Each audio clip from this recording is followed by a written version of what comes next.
Hi, good afternoon, everybody. My name's Keith Saker. I'm a trustee of the Trees and Design Action Group, working along with colleagues. For those of you that are not familiar with the Trees and Design Action Group, it's a charitable organisation that was set up some 15, 17 years ago. A small group of us actually began to identify the demise of major trees in our urban centres. And since that, we've produced several publications, have a working website, which is free of charge.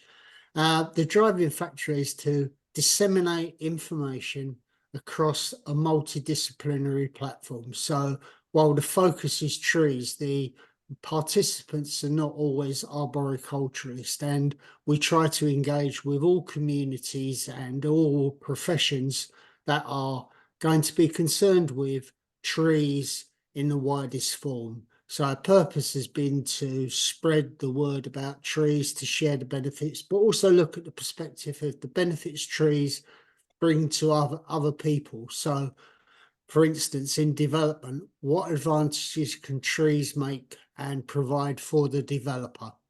So I would ask you, if you're not familiar with it, to have a look at the Trees and Design Action Group website. Take advantage of the various resources that are available. I stress they're all free available. They're all free of charge. And yeah, so that's it. And please look out for further events. Sue's just tried to contact me in the chat line, but I missed it. So Sue, I missed that. Sorry. But anyway, I shall now hand over to somebody far more competent, articulate, and well-known than I am. And don't worry, don't get excited, Tony. It's not you. So I now hand over to our chair for the day, Tony Kirkham. Welcome, Tony. Thank you, Keith. And as patron of the Tree Design Action Group, it's a real privilege to be asked to chair these webinars. We had one back in January, the 16th of January, that was quite lively and along the same lines, but UK focused. And today we're going to be looking more overseas to similar scenarios. I think I've got time to reflect just for a minute or so, and I think a lot of the news that I've seen on arboricultural websites, etc., on the Arbor Association website, TDAG website, etc., is about the biodiversity net gain, the new legislation that came in this month. And I'm hoping that it will put an end to a lot of the skepticism about native trees versus non-native trees in development sites, etc. And I hope that non-native trees get a fair run and equal, I suppose, equal support for the benefits that they provide us with on our ecosystem services, but also they do support biodiversity, and I am a believer that we need diversity to build resilience in the landscape. At the last meeting, I also said, one of the beefs I have is about tree planting, and how successful are we establishing trees? And what I'd like to do is go away from the term tree planting and talk about tree establishment. So when we're setting targets, and of course, the manifestos, we're about to go into political debate, and we're going to get potentially a new political party leading the country, or we may stay conservative. Who knows yet? There's a lot of water to go under the bridge between now and then. But in the manifestos, we're going to see targets set for tree planting, and they're all going to trump each other. And we're going to end up again with unrealistic tree planting targets for the future. So let's hope we get some realistic tree planting targets, that we have those trees available, we have the space to plant them, we put the right tree in the right place for the right reason, and we have the people to plant them and the aftercare budgets to look after them. And let's hope that they will be here in 5 years time.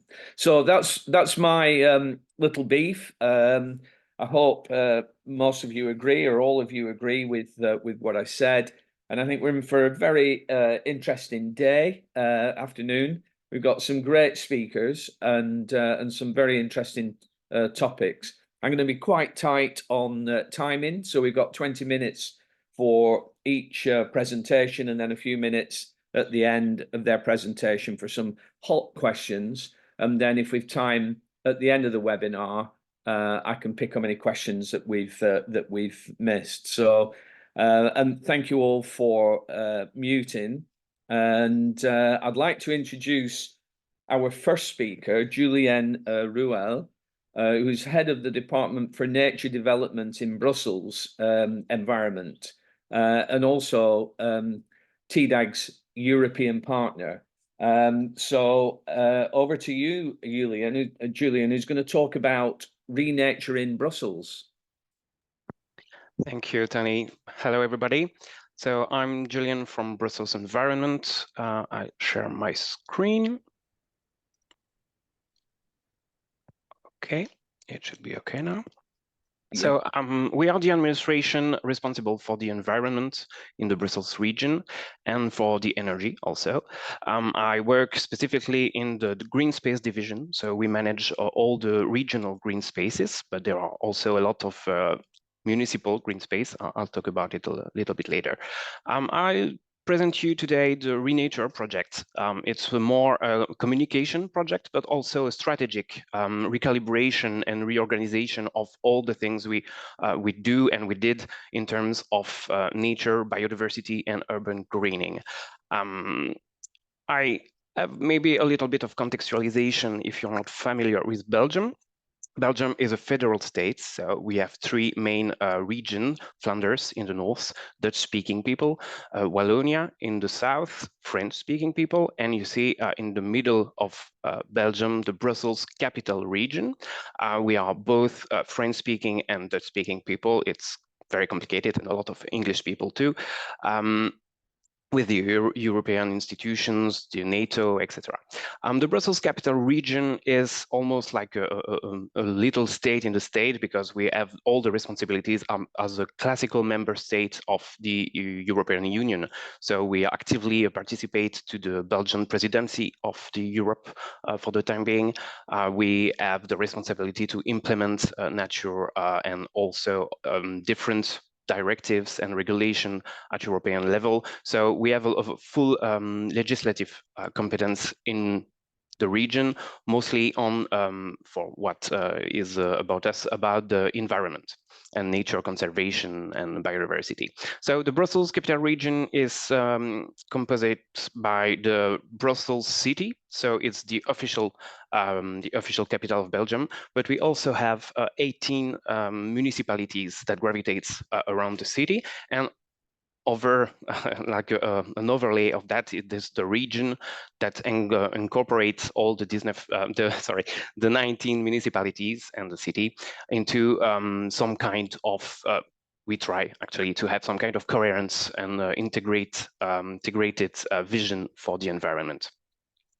So we work on nature, and historically Brussels Environment had the full responsibility for biodiversity policies, the habitats and birds directives, so what we call the nature directives in EU from the late 90s.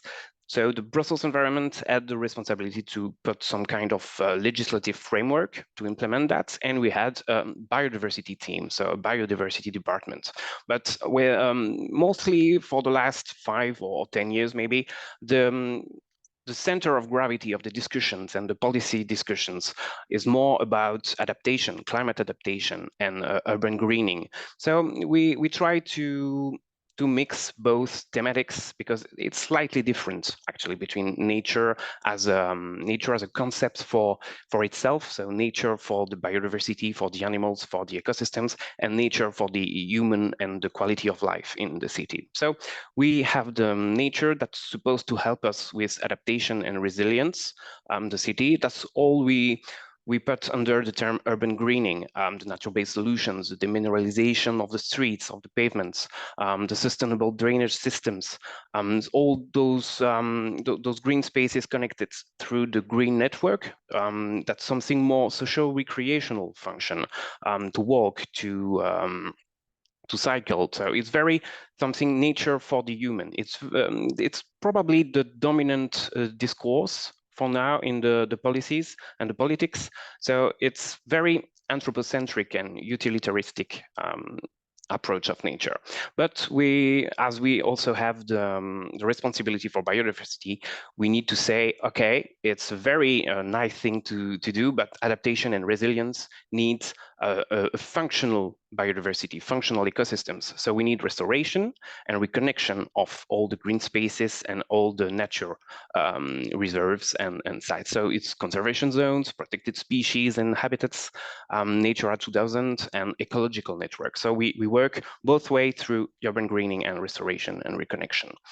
The main question that everybody asks, mostly municipalities that are responsible for a big part of the land, is what do we prioritize? Is it urban greening, fight against urban heat islands, or do we act for biodiversity? It's not exactly the same measures that you will take, but you can do both. And at the size of the region, it's a small region, 161 square kilometers, we can clearly see that there are very different problematics.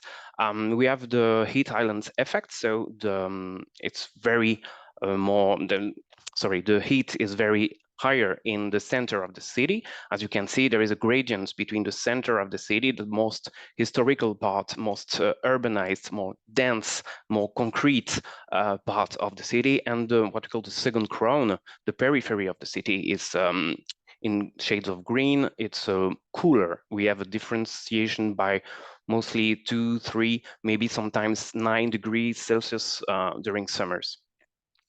This problem is also linked to air quality issues with the roads mainly. As you can see the big roads inside the Brussels region. The problem is also concentrated in the center of the city. And what we can see is also that center of the city and all this part in the northwest center of the city is highly populated. Most of poor populations, unemployment is very high. The density of inhabitants is very, very high. And so we have a lot of inequalities, environmental inequalities between the center of the city and the second crown, where you have more rich people with gardens, with very more space to themselves. We also have problems with flood risk, obviously. But the flood risks do not have the same specialization. The place affected by flood risk is not the same. It's not so much linked to the urban history, but more with the topology of the city in the valleys. So it's the main valley is the Seine, actually, that cross the region, but we also have some little rivers. Most of the rivers have been put underground, so canalizations underground, but we try, and you'll see some pictures later, we try to put them out of the ground. All of these problematics, or most of the problematics, are linked to the urban typomorphology, the typology of the urbanism, urban planning mostly, and everything can be linked to the blocks. So the city is obviously divided into blocks, urban blocks, and you have blocks without gardens. That's mostly the historical part of the region, the medieval city in the center of the region. A first crown that has been developed during the 19th and 20th centuries, and the second crown is more recent, post 1950s, mostly with large blocks of flats, urban complexes. It's a little bit more, it's more loose in terms of urban of ecological network.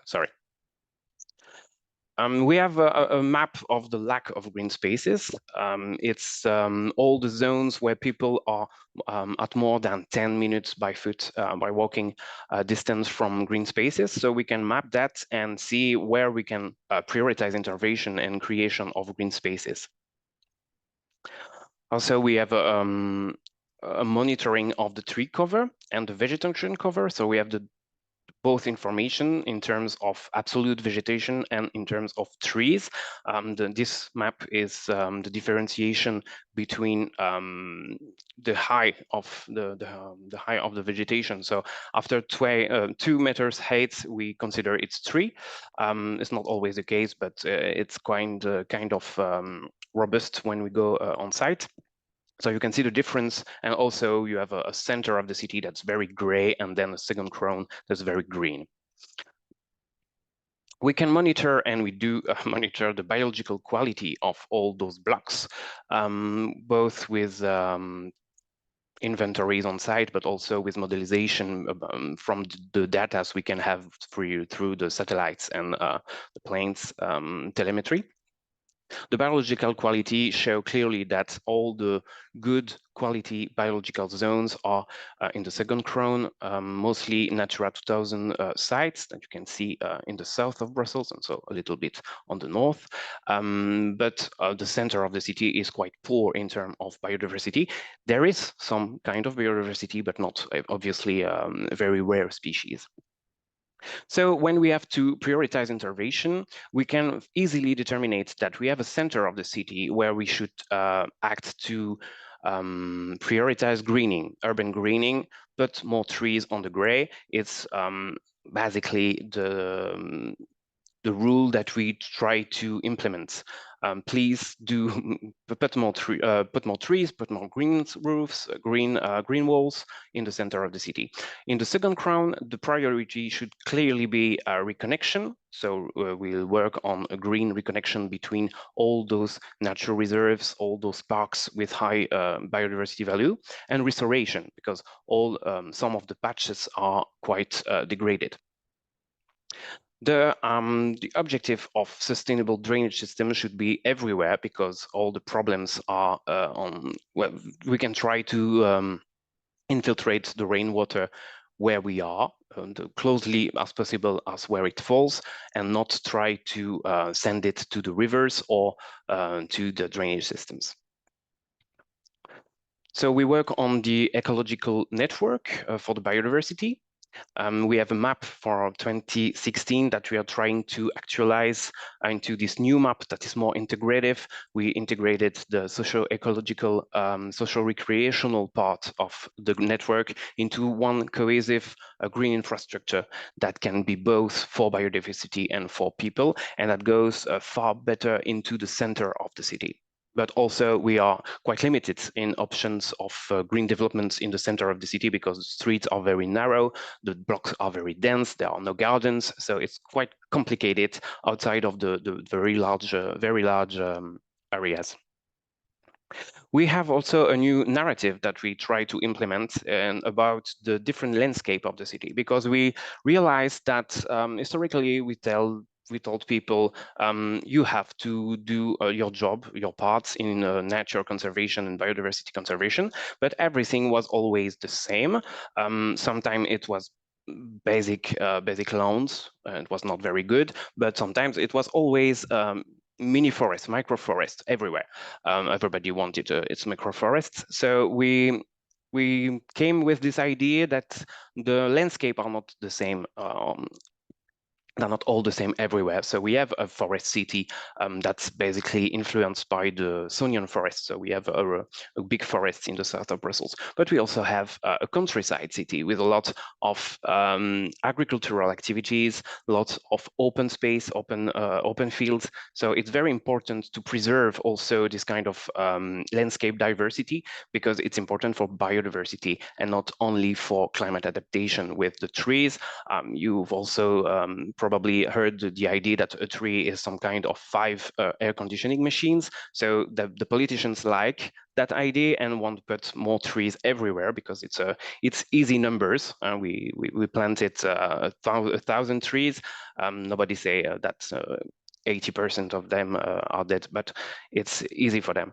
The density is obviously very dense and very specific biodiversity, such as birds associated to the buildings. And the water city is everywhere, because Brussels have been built on waterlands. So we have some very we're working on the imagery, on the imagination behind this landscape for that people that are not familiar with the ideas of ecosystems can understand intuitively what we mean when we say we need different types of biodiversity. So obviously we work on conservation. We have a lot of protected zones in Brussels, 14% of the territory.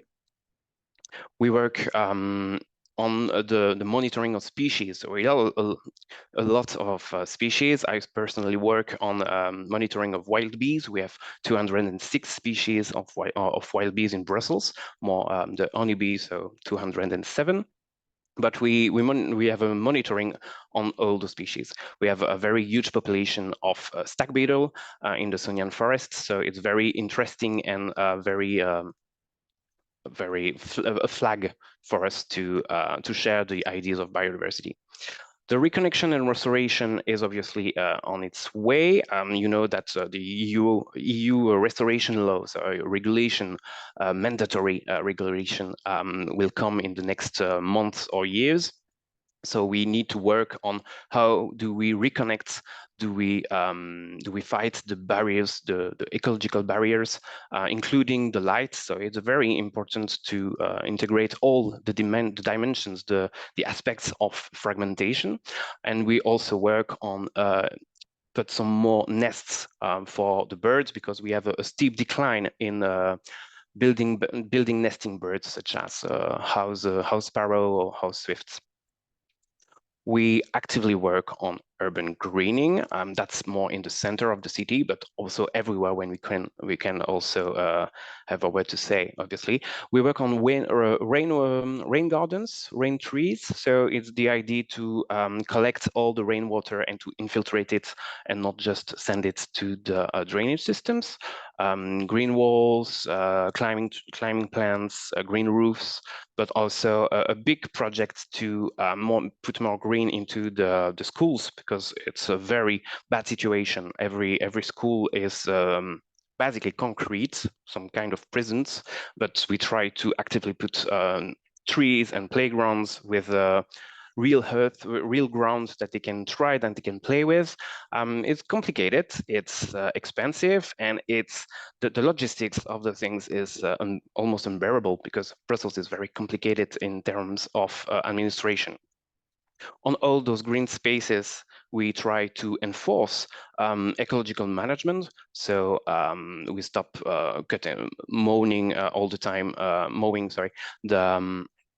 the lawns. We put more deadwood. It's very important for the biodiversity. So we have a very high diversity of landscapes in the city. So small illustrations. I do not have a lot to say about them, but it's just for you understand the high diversity also of methodologies and technical requirements that we have to deal with. As you can see, try to be a little quicker. A lot of flowers. We have a very high priority on improving the flower quality of the green space, not just the green, but also flowering green for the pollinators mostly. But we also have difficulties with the high pressure, recreational pressure on the green spaces. It's here you see the Cinquantenaire, so the park in the center of the city. There is a lot of concerts, events, fairs, and so a lot of people that pose huge threats to the soil, actually. And it's very complicated. Most of the trees that you can see are condemned because the soil is very compacted. So what are the challenges? Mostly, we have challenges in terms of the number of institutions that deals with nature, urban greening, also tree care. We are more than 22 institutions, different departments in those institutions, mostly public works, green space, environment, urban planning, sometimes the cemeteries. So there are a lot of people that we need to coordinate in order to have a very integrative view of the green spaces. Different views, objectives, practices, methods, tools. So everybody do its thing in it's its own authority, and it's very complicated to have this very integrative, comprehensive strategy for urban adaptation also, and or biodiversity, because everybody does what he wants mostly. So we also lack a common databases, mostly for trees. So Brussels Environment manages almost 60,000 trees.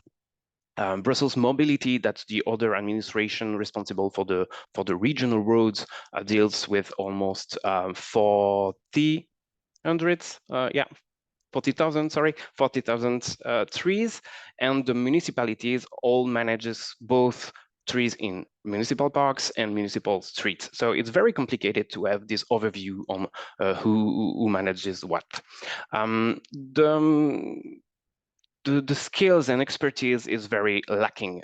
So it's complicated because the gardeners, the job of being a gardener is very poorly regarded by people, and mostly we do not have the same gardening culture that you can find in England or France. So it's very difficult to have very qualified people. It's mostly a social integration or reintegration job for people who need a job but do not know what they do. And so we have a very hard time to improve actually the expertise and the knowledge of these people. The problems that we face also, and that will be my last slide, that the trees are mostly subject to urban planning regulations. So the trees are seen as objects. Basically, they are dealt by the administration of urban planning, so urban Brussels. They have little consideration to the biological ecosystemic character in a way that they do not consider the tree as part of a system, as part of a forest, urban forest. So everything is almost, okay, you can cut your tree, you can fell your tree.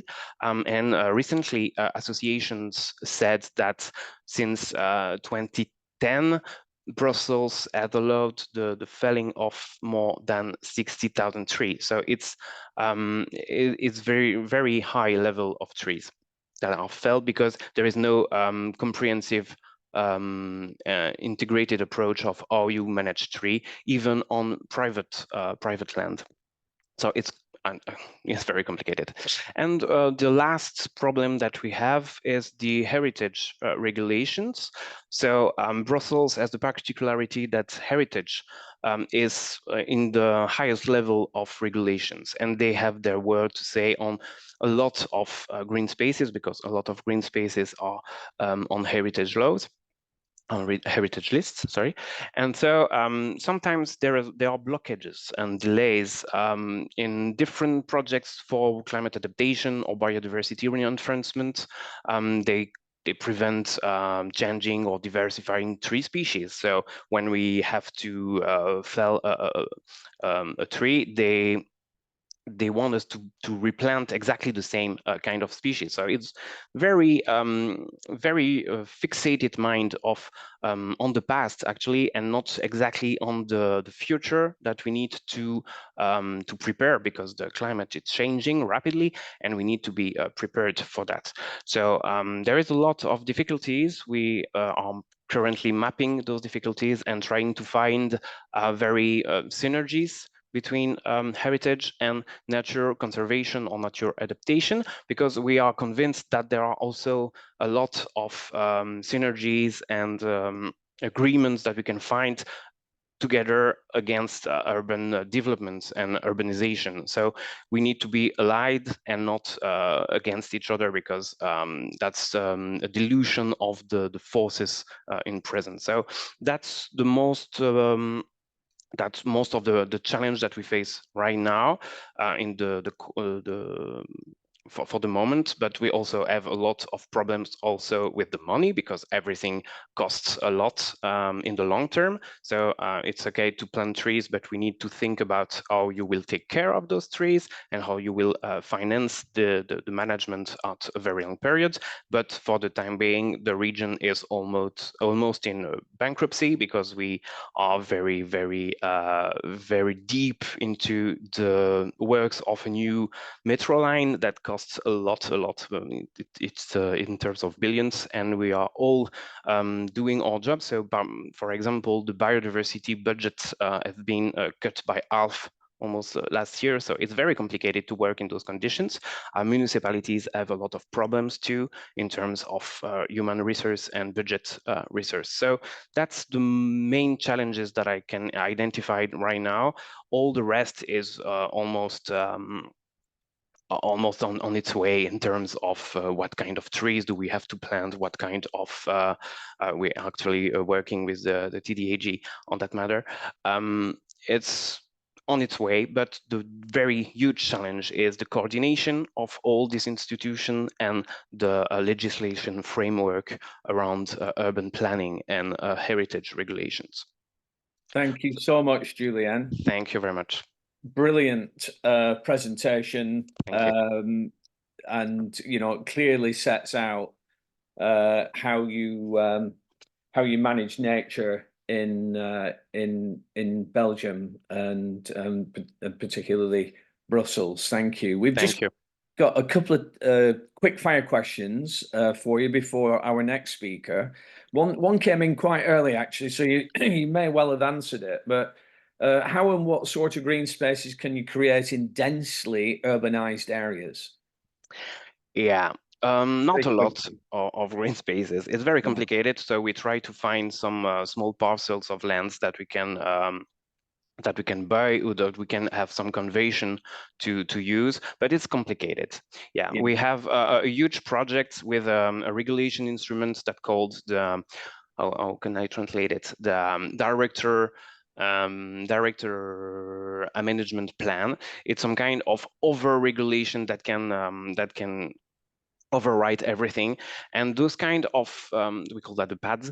It can overrule everything existing, and we can buy very old garages and old parkings and transform them into parks, but it costs a lot of money that we do not have, and it's very complicated. Everything is out of schedule, everything is complicated. Look, in the center of the city, it's difficult to create, so we need to protect what we already have. Yeah, good. And another one here, is SUDS commonplace in Brussels, and do you have legislation to encourage SUDS? SUDS. We are currently working on a new urban planning regulations that would encourage SUDS. We call that integrated rainwater management in Brussels. But yes, it's on its way. It's complicated politically. The different ministers do not talk to each other, so it's kind of complicated. But we try to have this legislation by the end of the legislative periods, so probably May of this year. And there is a regulation for SUDS, and also for something that resembles the biodiversity net gain in England. So something that's kind of resemble this. Yes, it's on its way. And just one last one, and we can save some of these for see if we have time at the end for all three speakers. But do you find that the focus on nature for people actually helps to get financial and political support for biodiversity, for nature? That's a very good question. I think people are more intelligent than that what politics used to credit them for.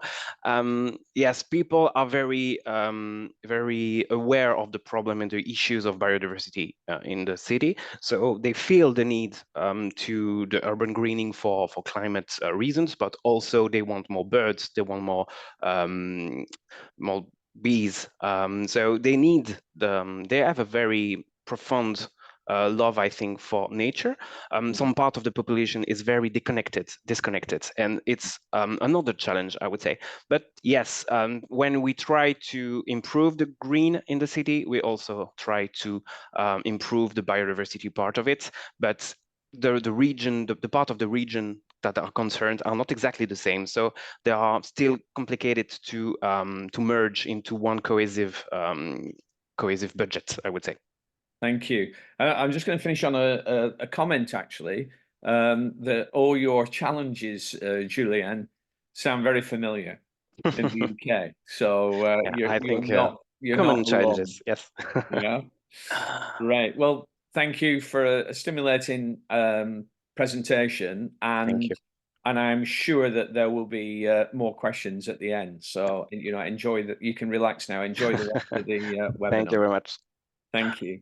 I'd like to introduce our next speaker, Dorella Pinter Burus, who's the landscape consultant for BPLA in Riyadh. And Dorella's going to talk about her work in Riyadh. So over to you, Dorella. Thanks, Tony, for the introduction. So I will start by sharing my screen as well. All right, so as Tony introduced me, I work in Riyadh as a landscape consultant for many, many years, since 2008, early 2008.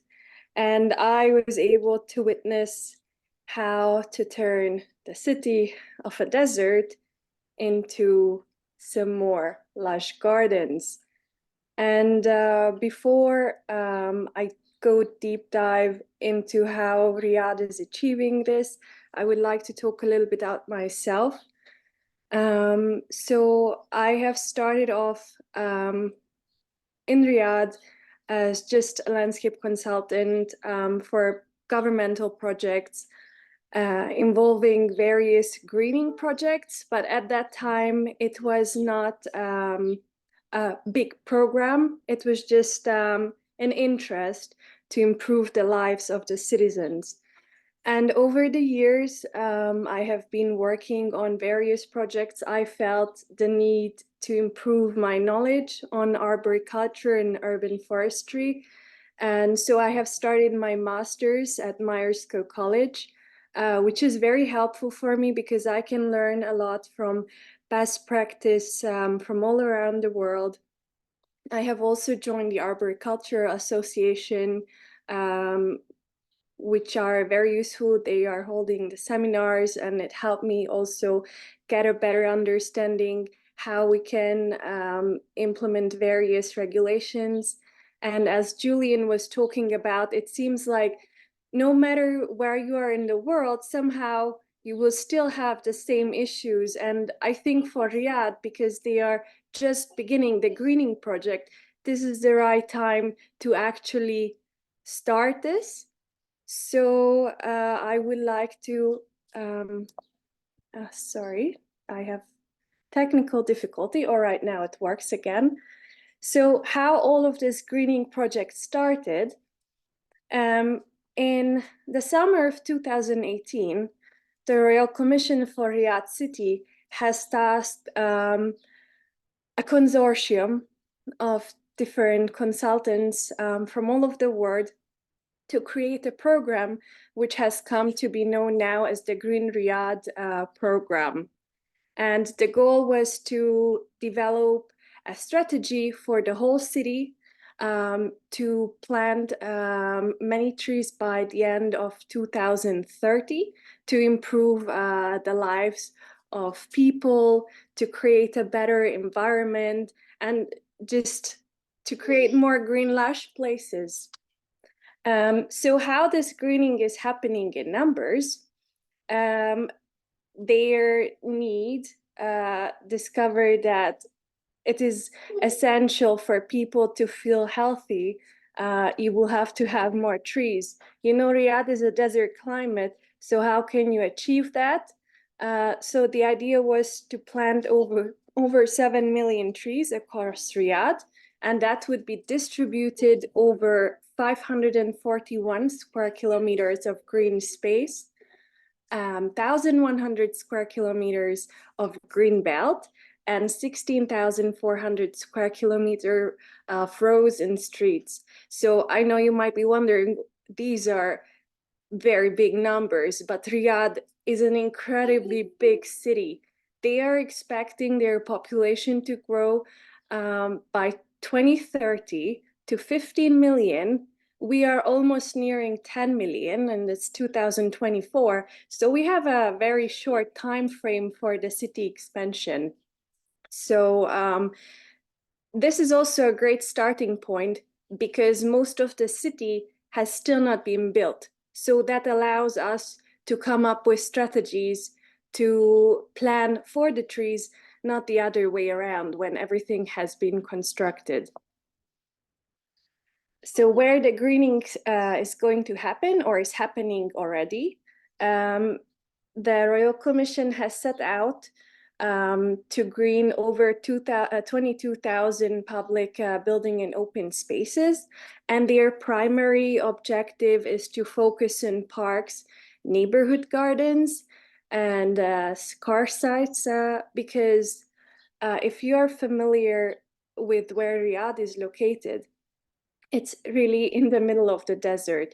And in the summer, it can get really hot, sometimes over 55 degrees Celsius, which makes it incredibly difficult to have any kind of interaction with the nature most year round. If it's not the hot weather, then it's sandstorms. It can also get really cold, which a lot of people are not familiar with. So it's really a real desert climate where in the evening, in the winter, it can go down to sub-zero temperatures. And then during the day, it can go up to 28, sometimes even 30. That's during the winter. So we have huge temperature variations. And that's why public facilities greening is also important. We have a lot of universities, colleges, schools, healthcare facilities, and of course mosques, which are not utilized. They have huge plots, empty plots. They are not using any kind of shading for the cars. So it's difficult for people to go out with their families, and you know, they go from air-conditioned cars to air-conditioned buildings, and there is nothing in between. So it's a great initiative to lower temperatures as well. I have thought that the best way to showcase you what is happening in Riyadh is to show you the most interesting projects. Most of these are running under the supervision of the Royal Commission for Riyadh City, but they are all separate entities. But they still have to report back to the Royal Commission, and all the regulations will be through the Royal Commission.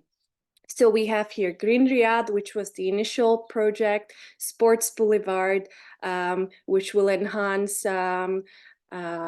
the pedestrian and cycling path in Riyadh, the King Salman Park, which will be a gigantic park.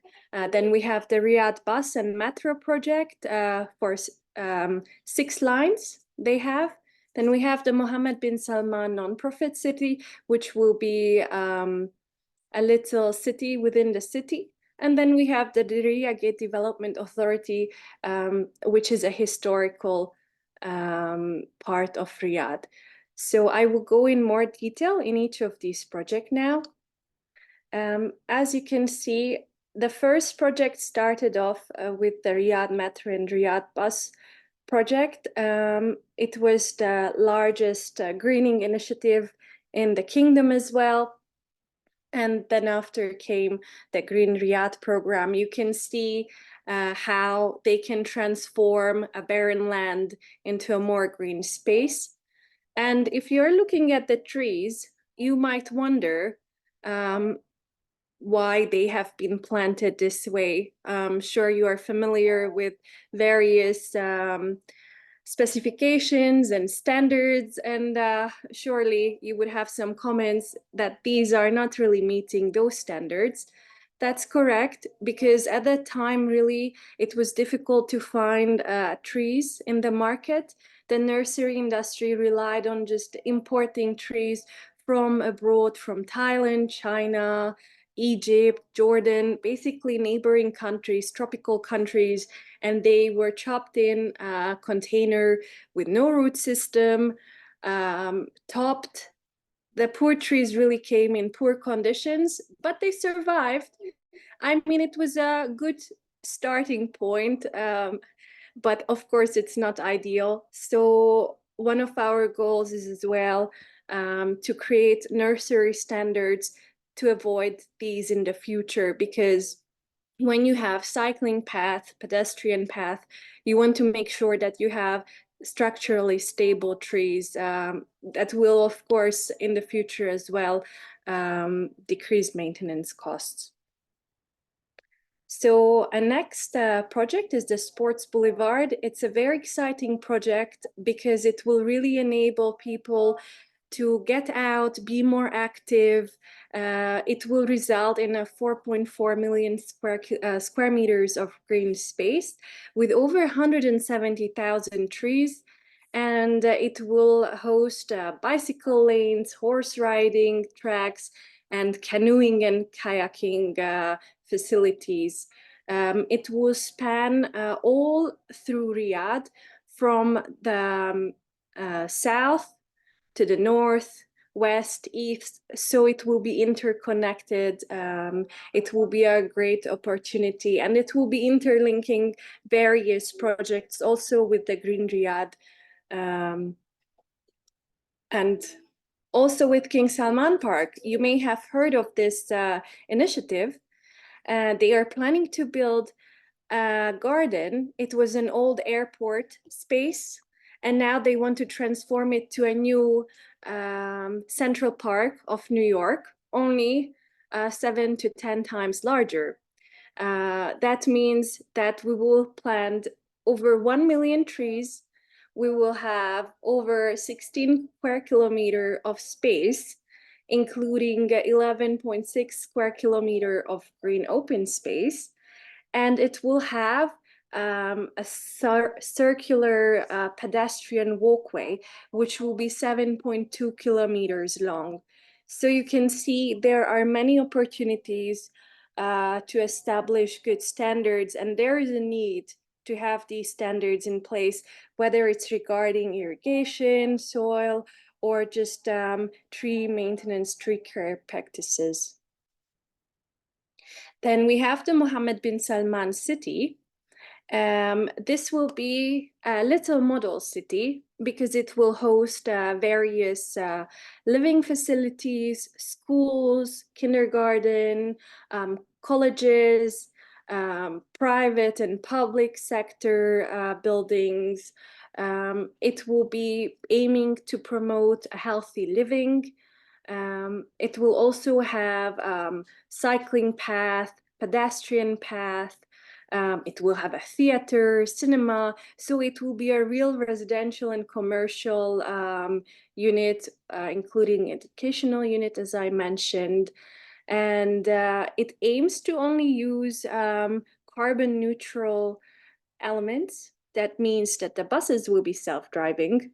They don't want to use cars that are not running on renewable energy. Also, they will hope to operate most of the buildings using renewable energy to reduce their carbon footprint. And this project is a little bit different. It's the historic Diriyah district. You can even see that the plantation is more reflecting the old style Arabian oasis style planting, where you would have layering with palms, fruit trees, some other tropical trees, and then as an understory for ground covers, you would have herbs, vegetables.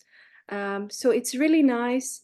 It brings back some cultural aspects of Riyadh as well, and Saudi Arabia in all. It has two parts: the old Tureif district, which has been now fully renovated, and the newer part, which hosts more like high level fine dining. So it's like a commercial and cultural venue for people.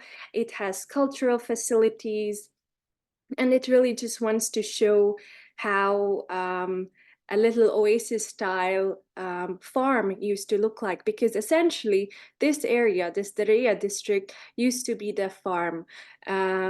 So Riyadh is not only flat. Actually, Riyadh is on the plateau. It's located on the Nasht plateau, and we have wadis, valley systems, which look like a Grand Canyon.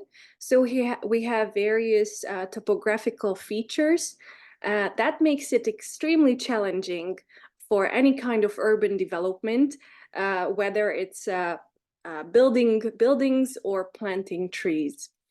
So we face a lot of challenges, but it's a good opportunity to use the land and adjust the requirements on site for the plants to survive. Which brings us to another project, the Wadi projects, which is a great initiative to bring back the native ecosystem, which has been lost during the years long of construction, illegal felling, and it's not just happening in Brussels that people just cut out trees. Here, if they don't like a tree, they will cut it out. If it's shading their business, they will cut it out. So tree felling is highly unregulated up until now. We hope to combat this with laws and regulations, because we have to preserve the native ecosystem. There are many native species. There are more shrubs and ground covers than trees, but using them is helping the sustainability efforts, because they really don't need much. They can withstand high salinity in the soil and in the water. They can withstand the harsh sandstorms. And irrigating them, we usually would use the wastewater. We would treat it, and then that would be used for these planting sites.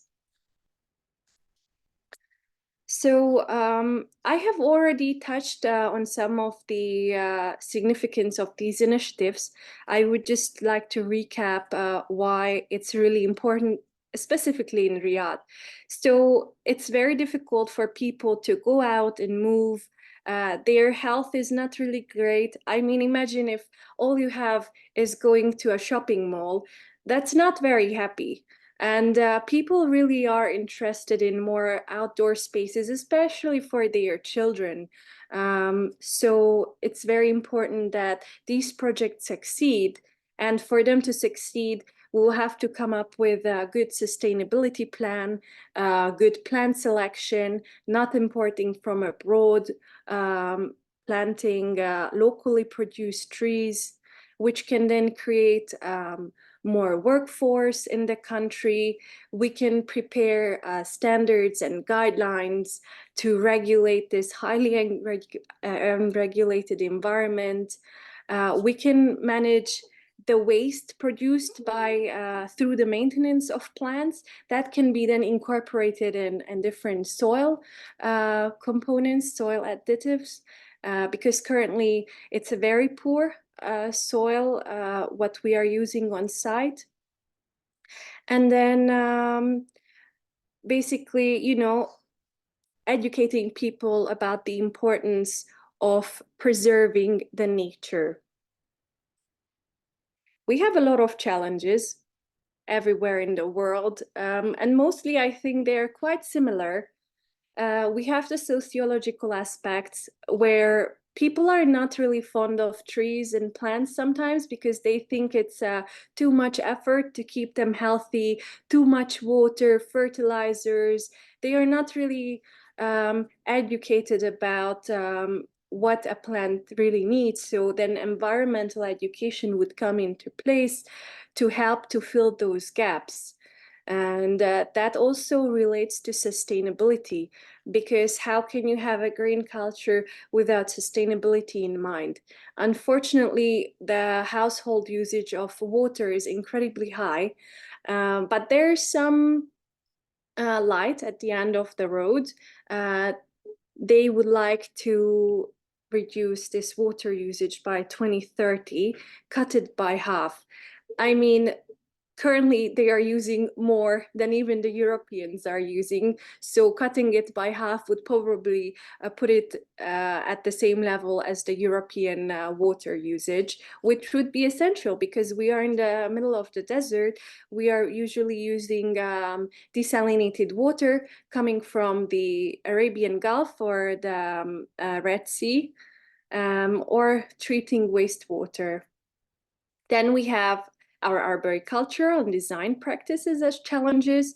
You could see that the trees need a good care. I will show you after this slide some nice and interesting pictures for you to understand more why it's so important to have a good nursery stock.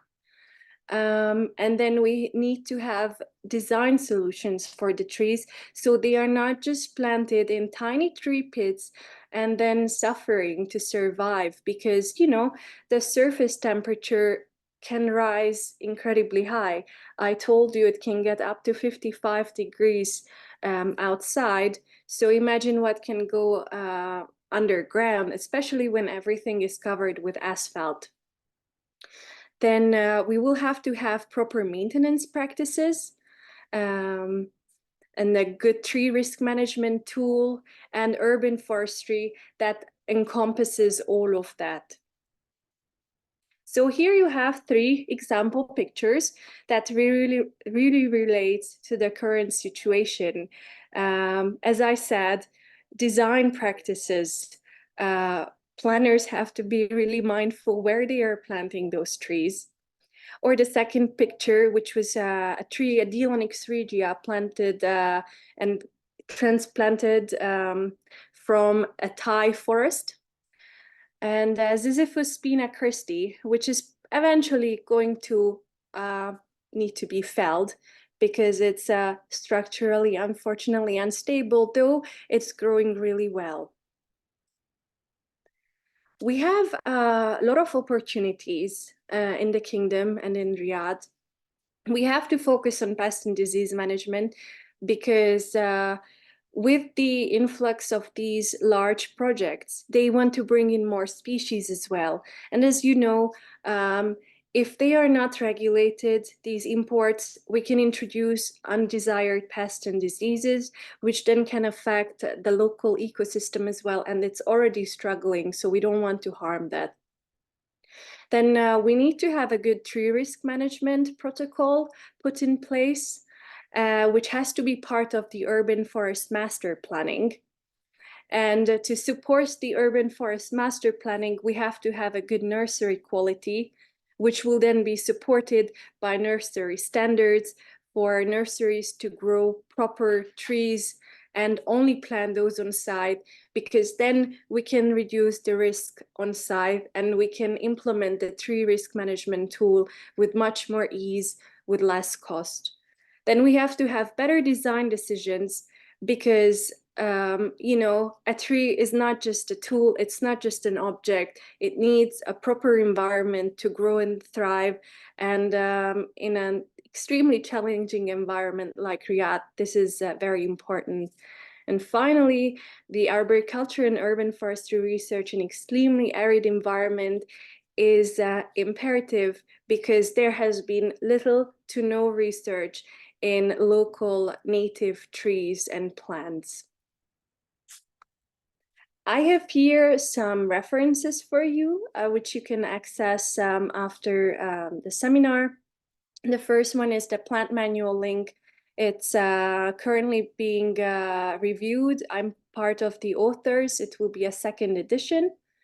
Then we have the projects, which I have talked about it. So feel free to have a look around. And if you have any questions, you think you can contribute to our work in Riyadh, feel free to contact me also on my email. Thank you very much. Thank you, Dorella, for a very interesting presentation. Sue said that she will distribute the references to all the members, everyone watching this presentation, so they'll get the opportunity to see. Okay, thank you. I've got time for a couple of quick questions, and one of them was one that I was thinking. You must need a lot of water to establish 7 million trees. Where do you get so much water from in the middle of the desert? Yes, that's correct. Currently, we are using desalinated water in projects, but in the future, of course, we want to use the wastewater because, as I said, there is a lot of water going to waste. Also, during heavy rainstorms, they are not reusing the water, it's just disappearing in the sand and the stones. So we have to reuse that. That's where urban drainage will come into place as well. So we are trying to work out a plan for that as well. And then it's more about having an adequate soil mixture and using the right plants than how much water we will be using, because I think that when you are using native plants, you can see it in Arizona. I mean, they have sometimes for weeks, for months, no water alarm, and the trees survive, the plants survive. So if you select the right species for the right environment, I think you will have less issue with how am I going to water these plants. This watering issue comes in really with the lush, tropical, big-leaved plants, which are not really specific to the climate. You know, here they are mostly small leaves, large thorns, pubescent leaves, which really can withstand the sun and storms. Yeah, good answer, Dorella. Right tree, right place for the right I would reason. say yes, Yeah. because really you can see how plants are struggling. Of course, I was only allocated 20 minutes. You can go on and on about which tree species survive. So, but from your presentation, the quality of horticulture and landscape looks really good, apart from the 3 trees that you showed us at the end, which sort of bit of an anticlimax. But yes. Apart from that, it looked pretty spectacular, actually. Of course, I mean, you know, from far away it looks great, but if you go close, you start to see the mistakes, and that's why it's really important to establish from the beginning good standards. So in the end, we will not have to fail them, because currently, well, yeah. Just going on from that, and I'll finish on this one before our next speaker, but I'm sure, well, there will be further questions for you, Dorella. I can tell you that now. But do you have good biosecurity when importing all the trees and shrubs, or have you encountered any issues? Yes, so that's why I put pest and disease on the top of what we have to address, because unfortunately it's not well done. So pests and diseases can unfortunately sneak in, and it has been already shown in a lot of the palm trees had to be felled because the various borers, which were not known to Riyadh or even Saudi some decades ago, but when they started to, you know, Riyadh started to boom or Saudi Arabia started to boom, there started to be more projects coming in. I mean, that built up over the decades. It was not overnight. So yes, we do have an issue with pest and disease, and it's coming more, unfortunately. So it's the right time to step in and put an end to that. Yeah. Okay. Well, thank you again, Dorella, for a great presentation. Very interesting. I think we're all looking to go to Riyadh for a bit of sunshine now and dry weather. But I'm sure there was some questions at the end of the final presentation. Happy to answer them. Thank you for the time. Thank you again. Thank you. Okay, I'd like to invite our final speakers, because this is a double act. And I'm going to wear my another hat as Vice President of the Arboricultural Association, and introduce John Parker, who's the CEO of the Chief Executive of the Arboricultural Association, and Jana Bobrova, Chief Executive Director and co-founder of Pelican Live. Is that right, or Pelican Live? Pelican Live. Pelican Live. Brilliant, brilliant name. So over to you, John and Jana. Just can I just check if you see our presentation? Yeah, all we clear. can see it. Yeah. Brilliant. Thank you very much, Tony. Hello, everybody. Nice to see you all, or most of you. Some of you not so much, but most of you it's nice to see.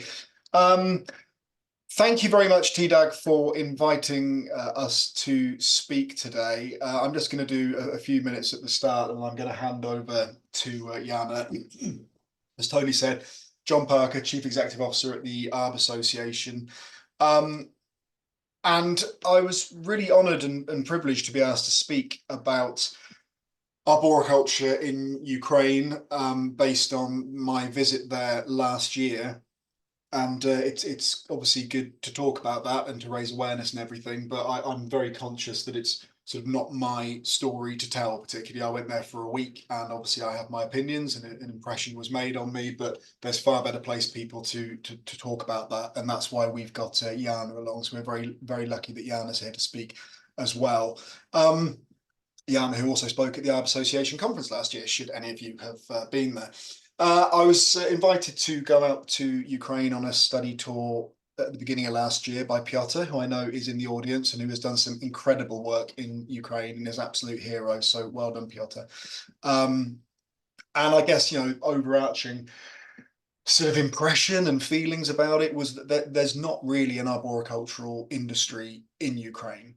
Long before any war might have been thought about, it's just a country that doesn't have an awful lot of arboricultural infrastructure, training, and all that sort of thing. That manifests itself, as you might imagine, which is that quite often you see some pretty poor tree work. I'm not knocking anybody's work. I'm just saying, there's probably more top trees I saw in Ukraine than anywhere else I've been. So, obviously there's work to be done, as there is in all countries. We're all on a sort of journey at different stages of it, but it was an amazing trip to go out there and see everything. It was the most moving trip of my life. I've been out to Ukraine about 10 years ago, maybe 12 years ago, and to go there again and see what's happened was incredibly powerful, and I was very fortunate to go out there. And I wrote an article about it, excuse me, in the Art magazine of the summer 2023. The trees are interesting. Arboriculture is obviously interesting. I'd be in the wrong job if I didn't find arboriculture interesting, but it's the people I met out there that really amazed me. Obviously, it's just what's happening out there is unspeakable. And the fact that there are people out there who are doing exactly the same thing as we all do, and carrying on in the face of this incredible hostility and adversity is just completely inspiring. I met loads of them. A couple of people I wanted to mention. Alexander Vozny, head of the ecology department at Kyiv City Council, got a new job now, I believe, but that's what she was at the time, doing fantastic stuff in Kyiv. Valentin Skubak, who's the founder of the Union of Arborists in Ukraine, the sort of Arb Association of Ukraine, is just brilliant and is just such an inspiration. And the other person I wanted to mention was Victor Galashuk as well, the head of the Busha Municipal Park Service, who gave us a tour of the trees of Busha. If you know what happened in Busha, then you will appreciate just how incredible the work they're doing out there is. And that was probably one of the most emotional days of my life, to be perfectly honest. And you should have a look and see what happened there, and then think about what it's like to manage trees in that environment.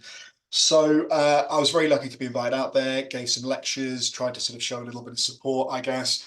When I came back, we translated our What is Arboriculture leaflet into Ukrainian, and we're also looking at translating some other stuff into Ukrainian as well. And Jana's going to talk a bit about that later on.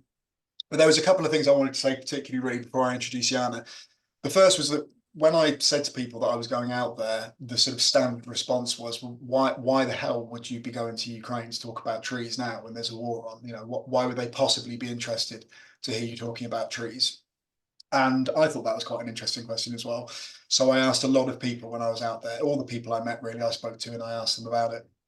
And they all came back with sort of variations of two different answers, I think. The first one is the fact that we've got to carry on as normal. We can't just sit around not doing anything else because there's a war on. Maybe the media gives people the wrong idea. The whole of Ukraine is not a war zone. In Lviv, I wouldn't have known there was a war on unless someone had told me. It's just a normal European city and people need to carry on going about their business. And arboriculture is something that they know they need to develop. So that's the first thing. The second reason I was given was because when we win the war, we need to rebuild our towns and our cities. And we want trees and tree care to be a part of that. And again, I thought that was incredibly inspiring. You know, what more hopeful act is there than to plant a tree in the middle of a war zone? And that's exactly what people are doing out there. So it's just remarkable work that they're doing. And the last thing I wanted to say, it's kind of difficult, but you know, people have a short attention span. And sometimes people can only concentrate on sort of one thing at once. And there's all sorts of horror and atrocity going on in the world.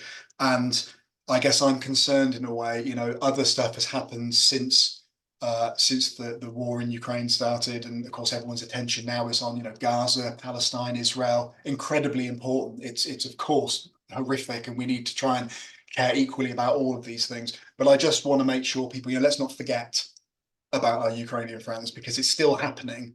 It's just the media's maybe got a bit bored and they've moved on to the next thing. So let's not just get into the trap where we can only focus on one big thing at once. This is still going on here. We need to make sure we're supporting our brothers and sisters in Ukraine, and the work that Piotr's doing and that Jana and her group are doing is absolutely amazing, and we need to support them as much as we possibly can. So with that, I am absolutely honoured to be able to invite Jana to take over. Thank you very much, John, and thank you very much for being with us and being in Ukraine. And I'm very glad to have a chance to talk about my country and about the trees in my country. And if you see the picture behind me, is a very special bridge that was built in 1930s, 1931, 32, and this bridge was made from the oak trees. And thanks to these oak trees, the whole village was saved from the starvation, because millions of people died during the starvation organized by the Russians, by the Soviet country for Ukraine. And thanks to the fact that these people participated in the creation, in the construction of the of the bridge between the villages, they were able to survive, because they were given food as a payment for their work, which they could share with their families. And today we are also trying to build the bridges, and we are very thankful to our European colleagues who support us with this. Actually, when I listened to previous presentations, I realized that we have all the same problems, all the same challenges, which is actually understood. But the main challenge for my country today is to survive as a country. And the main priority is to give chance to people to survive. Even now, we continue to care about the trees, and we continue to plant the trees. And you know, when the rocket attack occurs, only trunks remain in the trees near the attack sites, and the blast wave the blast wave blows away the crown. And can we preserve the trees in these circumstances? I have doubts. But nevertheless, we are doing something. I just want to tell you about a few projects in which we are, as an organization, participate. And let me start from the end. And some of them are devoted to, first of all, to the biodiversity protection, like shelter belts of life. So when we built the shelter belts on the fields and across the roads, just to give a chance to biodiversity to survive. As you know, Ukraine is really agrarian country, and its territory used for by 56% of the territory, including the lakes, mountains, is used for by the agribusiness. That is why we started this project just to support the biodiversity. And there is another project, the Greatest World of Oaks, where we plant the oak trees into the monocultural pine forests to support the biodiversity as well. Last winter was very tough for us because we had to support the botanical garden, which preserves a unique collection of the plants of tropical and subtropical plants, and we had to support the trees in the greenhouses. So we fundraised for heating the greenhouses. We have one of my favorite projects is the trees for birds, when we plant the trees for purpose, to allow the birds to survive, to allow them to get food during the winter time, and to nest during the spring and summer. Again, another of our project is Water for Botanic Garden, which is actually the part of the situation with the climate change, when there is not enough water in the cities, and especially it is a problem for the botanical gardens to preserve their unique collection of the plants. And we have started to build the watering system in the botanical garden in 2021, and in 2022 I was very much impressed by the fact that we've got plenty of volunteers who came to the botanical garden just to dig the trenches and to create actually the watering system. It helped us to just not to lose our mind, just to support this kind of project support people mentally, which is very important. In 2022, one of my colleagues, Semena Blomei, died on the front line, and he dreamed to become an arborist. That is why we initiated the project within our foundation under his name, Semena Blomei Foundation, and our aim was to support the arborists in their development, in their ability to learn. And we started this project a year and a half ago. Now, Semena Blomei Foundation is an independent foundation run by his family, but as a charity, we continue to support the arborists of Ukraine, promoting a new project, Advocates of Trees, just to support them again in the learning and education, to support them financially, to provide some care about the ancient and most important trees of Ukraine.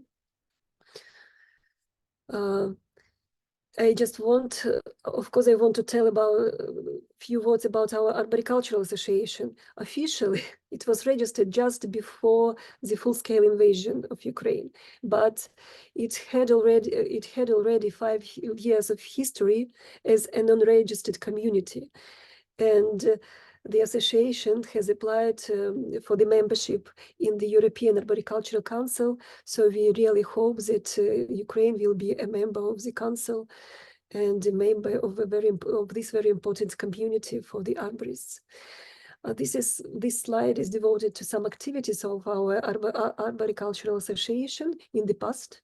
So they have done 3 big conferences, and they have participated in the conference in the tree competition, in the tree care competition in Hungary, and some of our participants won prizes.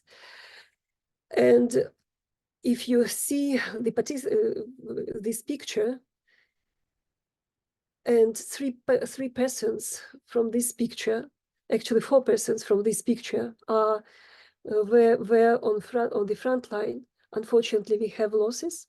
We have lost Roman Anokhin and Dmitry Yerpelov on the front line. I just want you to tell about them, because it is so important that you understand the reality of our Ukrainian arborists. So from one point of view, they have to think about the trees. From another point of view, they have to think about their country and to be on the front line. And a very special story for me, Boris Martin, he's missing in action. When I was on the conference in London, he read about this. And it was quite late when he mailed to me and said, Yana, tell about me, because I was one of the co-founders of the Arboricultural Association. And but it was too late, because the conference in Britain was finished already. And I just want to tell you about Boris Martin, who was who was a member of the association, who made a lot to develop it, and who is missing in action. We do hope that he will return, but we don't know. I want to tell you about unique for me and very dear for me people who are representatives of different countries, of different European countries, who came to Ukraine in April last year. Actually, this is John Parker himself. This is Piotr Tishko-Khmilovich. He's here. I know. I have seen among the participants Alexandra Zinkevich. She was also there, and Rinaldas and Kristina Zelinkas from Lithuania. And we have organized several very great events devoted to the teaching, to the sharing experience by these great arborists in Ukraine for the tree care communities. And I think thanks to this, our arboricultural development has got a new movement. On this picture, you see Valentin Skubak, the director of Arboricultural Association of Ukraine, and John Parker. Actually, this is a plot just in front of Bucha of the lost cars. Each car contained a death of its owner. So they had a chance to see some reality in which we are living now. Trees in Irpin, Kyiv region damaged by hostilities. As I mentioned, there is no question how to manage the trees during the war. How can we preserve them? We just see and observe, and if the trees are damaged too much, we just have to cut them and just to think about the safety of our people. Actually, this is the picture of our great enthusiasts, and the picture from one of the session for the Ukrainian enthusiasts. We have made a short survey about the Ukrainian arboriculture, but in my presentation, I have included only the educational aspect. And the main problem for us is the practice of topping, and as you may see on the pictures. And this is like a main challenge for the trees, and it is treated as a standard procedure, and we have somehow to overcome this procedure and to make the changes to the regulation to support our arborists to make a proper trees care. And in our survey, we had 30% of women. I was very proud personally by this fact, having in mind the UK arboriculture, how many, having in mind the figure about women in the UK in arboriculture, which is a bit less, John, if I'm not mistaken. And what our survey showed that only 20% of the people have related to trees education. They are either have some biologic education or they have been trained as the foresters. But the majority of people, they have nothing behind. And only one person had the certificate related to the arboriculture. And people told us what kind of knowledge they would like to receive. And you see the tree care, tree assessment, tree pruning, where the top topics they would like to know. Thanks to Piotr, I'm telling about you with a big pride. We were able to organize the very first tree assessor course in Ukraine, and it was funded by Polish American Freedom Foundation, Rita. And Pelican Leaf was the official partner of this Ukrainian partner of this program project, together with Fundacja Ekorozwoju and Institute of Trees, which is run by Piotr. And we have made this in the memory of my colleague Semena Blomei. And this is the picture from one of the days. The main achievements of the course, actually, we've got 34 persons who participated in the course, but the number of people who who wanted to participate three times exceeded the people we were able to accept. 29 people got the certificates of tree assessor issued by the Drzewa Institute, Poland. We have translated 3 manuals. 4 persons were prepared as teachers of the tree assessor course and were authorized to take the exams on behalf of the Drzewa Institute in Ukraine.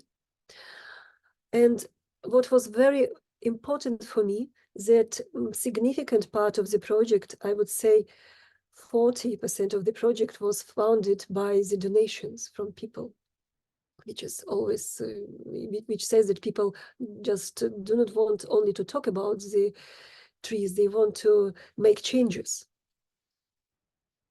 So this is the nice picture from the participants of the course, and some teachers are there as well, and you see some of our sponsors. In general, as I told in the very beginning, we have almost the same issues. The majority of the cities, they do not have their own nurseries. They have to buy the trees for planting, which makes their business more expensive. We have to water the trees, of course.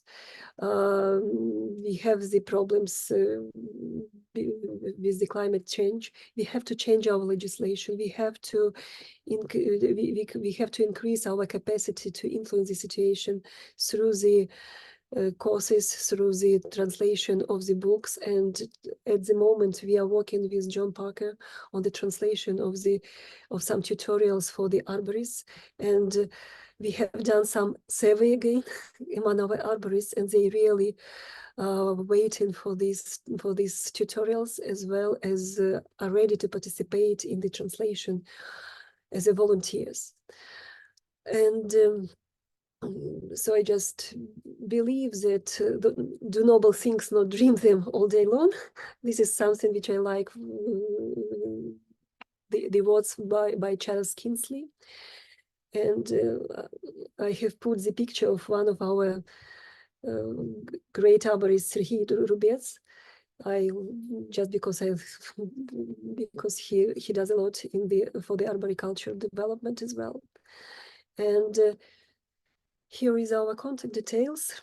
Maybe you have some questions, we would be happy to answer. And I want to say again, thank you to all of you for supporting my country. We really need it. we, as I told you, we have to survive as a country, first of all now. This is the main challenge for us. Thank you. Thank you, Jana, for another excellent presentation. Something that we just can't comprehend, but I'm sure we all wonder what happens to the trees and the forests in Ukraine. So thank you so much for sharing that moving presentation.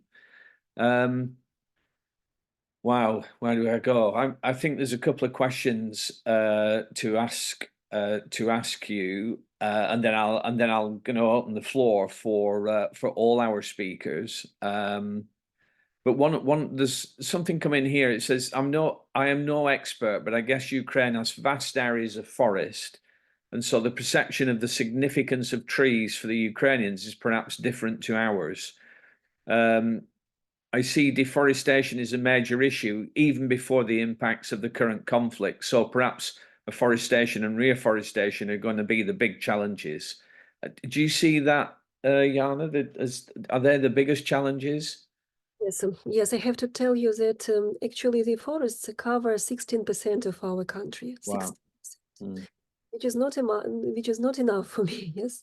Mm. And at the same time, the nature conservation zones cover only almost 7%, yes. Mm. And the main problem in deforestation will be the demining. This is the next challenge we have, yes. But first we have to defend our country. But again, on the areas where it is possible to do, we do plant the trees. We continue to plant the trees. And there is always a debate in the country what kind of trees we have to use, the natural trees or those trees which could probably better survive under the new circumstances. Just the same debates as anywhere. Thank you. This is an interesting comment and one that I'm sure that we all believe. One of the issues we all forget is that having Europe's two largest countries in conflict has a massive impact on natural capital in the terms of carbon released, trees damaged and destroyed, soils disturbed. We're all the losers if the damage isn't made good. So, I mean, that it does pale into significance, how big your challenges are, and not only preserving what you've already got, but what we need to plant to replace what we've lost. So incredible challenges. Okay, I'm gonna. Are there any questions that anyone would like to ask all of our speakers? If I can ask all our speakers to turn on their cameras, and then John's just mentioned the Arb magazine article that can be found. It's on the it's on the website. I'm sure it's on the Arb Association website. It's also in one of the magazines, which is a really interesting article. I remember going down to see John, and he couldn't wait to show me the images of trees that he'd seen, and that came over very powerfully, that from John, what he witnessed there, and what he saw, and the challenges that are set. So thank you, Jana, for the very interesting presentation. Are there any questions? We have time. We've got 20 minutes. If for any of our speakers, I can go back to some of the questions that I actually missed. Here's an interesting. It's quite a long one, this. And this is really to Julien. Do you think we're being narrow? Well, I suppose it's to all our speakers, actually, but do you think we're being narrow in our scope for future management of trees and green infrastructure in the UK? For example, the last large reservoir in the UK was built in 1991 for a 1991 population. We anticipate the climate of, say, Manchester to be that of Cornwall in the coming decade. Trees are resilient to climate adaptation, but the biggest problem we are likely to face is drought, with creating infrastructure for people that could also be utilised for trees, such as a reservoir. We could manage the tree stock that is present, hopefully with a view that we won't have to replace trees en masse. Therefore, should we be working with engineers and other people to determine the most efficient way to implement such infrastructure? It's a long question, and more of a comment with a question at the end. How does that work in Brussels, Julien? I would say yes, it's difficult, and we are collectively unable to think about the future in a way that would be very useful now. We are currently fighting to improve the legislation and the regulation to obtain some minimal adjustments that are already obsolete, I would say, in terms of SUDs, in terms of urban greening. So it's a fight to be as at the state of the art from now. So in order to prevent the future, a chaotic future that we cannot predict, it's very difficult. And I think there is also a lot of compartmentation between the different administration, and there we lack some kind of multifunctionality also in some of the managements that we can do in public spaces, for example. Yeah. Thank you, Julien. I'm going to ask this question to Dorella, but I'll probably come back to you as well, Julien. Is there any conflict between trees and surveillance, crime prevention, or telecoms in Riyadh? Well, we currently don't have anything like that imposed for trees. There are some regulations. If you fell a tree, then you will be charged quite high, especially if it's from the natural areas. Because what we are seeing, or what we have been seeing, is that for firewood, they would go out in the desert or in these natural valleys, and they would just start felling the native acacia trees, which is of course then eliminating the native biodiversity with itself. So we have a lot of endangered species because of that. Okay, and in Brussels, Julien? Okay, the question is about, I think, CCTV and that kind of. Okay, so we do not have regulations, but sometimes some problems emerge because sometimes there is a tree in front of the camera, so it's complicated. But there are no rules, and I do not think there are a lot of problems with criminality. It's very specific zones or sometimes the police ask us to not put some more trees or vegetation because, you know, problems with drugs and problems with dealers.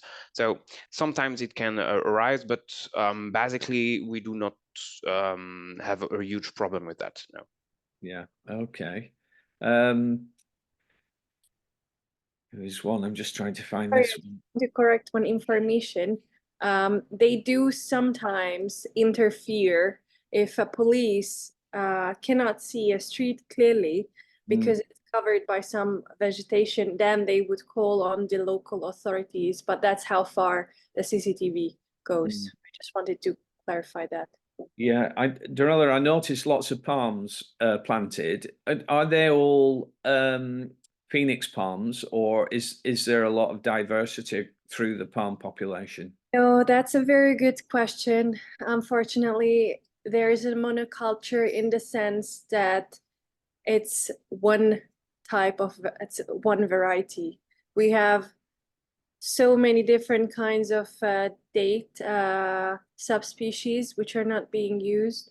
So our monoculture has been on the rise, and that's why we are also seeing an increasing number of pests and diseases infecting the palm trees, which then causing a lot of palm felling, palm failure on streets, and it has created kind of like a negative image for the palm trees, although they are really sturdy. They can withstand incredibly high salinity in the water. They do provide some shade, contrary to what some might think.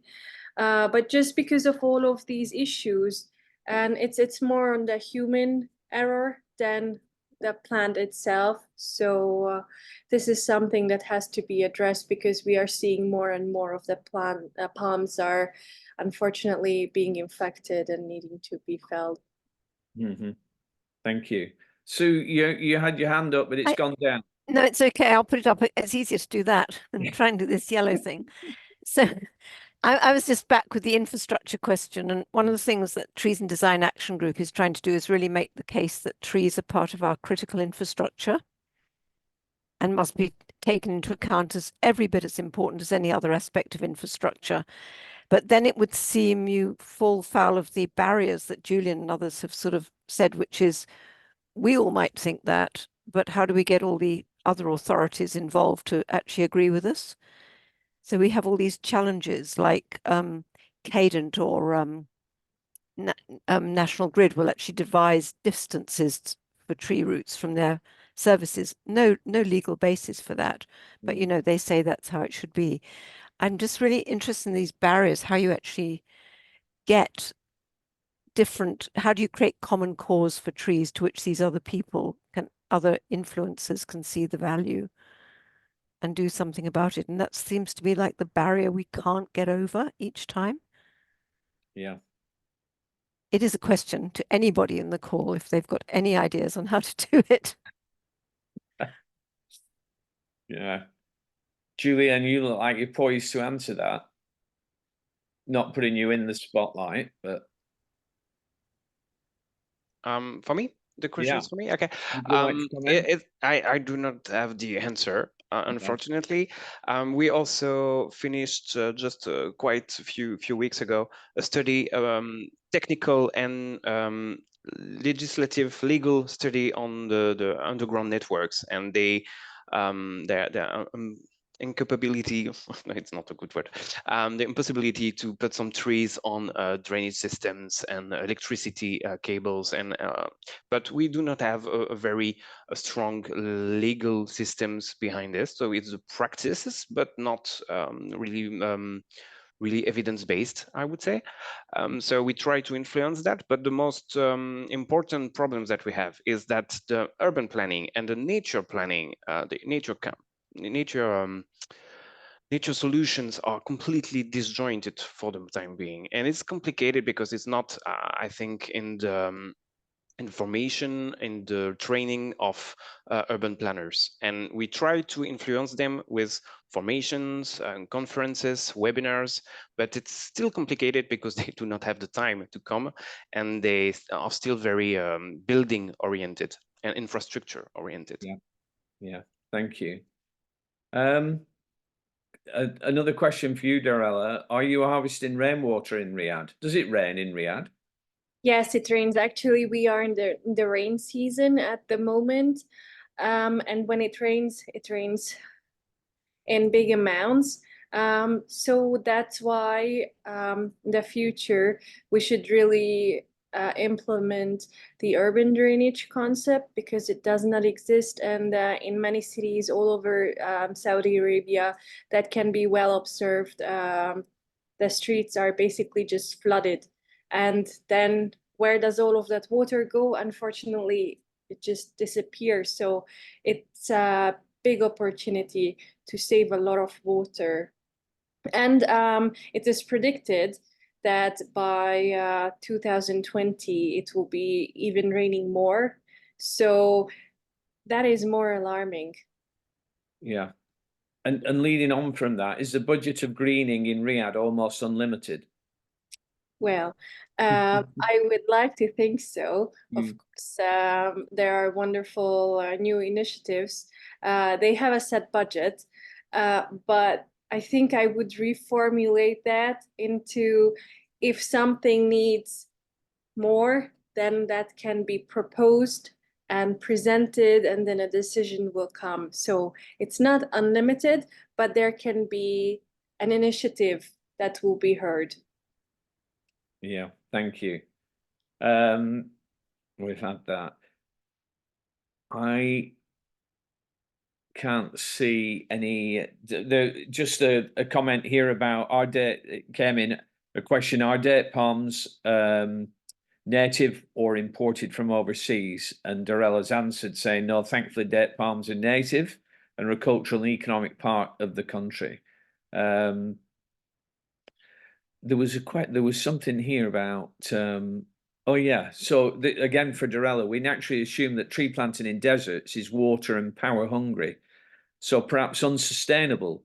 If you plant sufficient numbers and densely enough, is it possible to start to change the microclimate, or reverse desertification?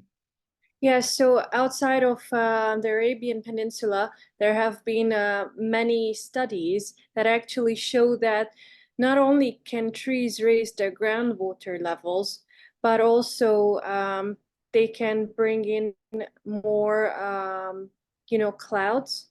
And that has been observed even in Africa. They want to build a green belt in the Sahel, and they had great success. And this is something, the Arabian Peninsula can follow to restore its previous glow, let's call it that, because really the climate can change. And one of the difficulties, I would say, are the sandstorms.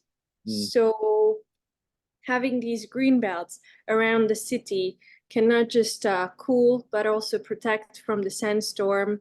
And it does really change the microclimate. You can just see the natural wadi projects. You see little animals coming in, foxes running around, which you would naturally not really see anymore because those ecosystems have been disturbed. And in the summer, it's much more comfortable to be under the shade of those acacia trees. So yeah, the ecosystem and due to the microclimatic changes can be improved, of course. Yeah. I've got a question for Jana. Your resources will be pretty limited and stretched back in Ukraine. What would be the priority at present, Jana, for planting, replanting, or carrying out remedial arboricultural work on damaged trees? You mean to choose one of those? Yeah, or where is the emphasis on one or the other at present? Difficult to tell, frankly speaking. I have spoken just before this conference. I have spoken to the head of the communal of the city service in Kryvyi Rih, and they have asked how do they work. They have 1.6 million trees under their care, and he says that they continue to plant, and they allocated just 80 kilometers from the front line, the city. Yeah. And getting quite often shellings from Russians, and a lot of destroyful stuff. And he said that we continue to plant, we continue to walk as we walked, and we just trying to do just to manage a normal life when it is possible. Yes. If they don't bomb us, we just plant the trees, so we just care about the trees. But definitely, in terms of the education, first of all, we need to teach people how to care about the trees. Right? Yeah. Because the existing practice is killing the trees, and John could see this. Ukraine, yes, and we have to change this practice. When we plant. But planting is also important, because how can we survive in the future if you don't plant the tree? So the best tree is planted 20 years ago. So we have to plant the trees now to be somewhere in the future. Okay. It's difficult to say, sorry. Yeah. Well, thank you, Jan, and good luck with everything that you're doing. I really want to thank all our speakers, Julien, Dorella, John, and Jana, for sharing your challenges and barriers presented by difficult environments, and we've had a real cross section of those environments. But the challenges and the barriers are the same wherever we are worldwide in arboriculture and landscaping. So thank you for being open and sharing those, being all on time with your presentations, which makes my job easy.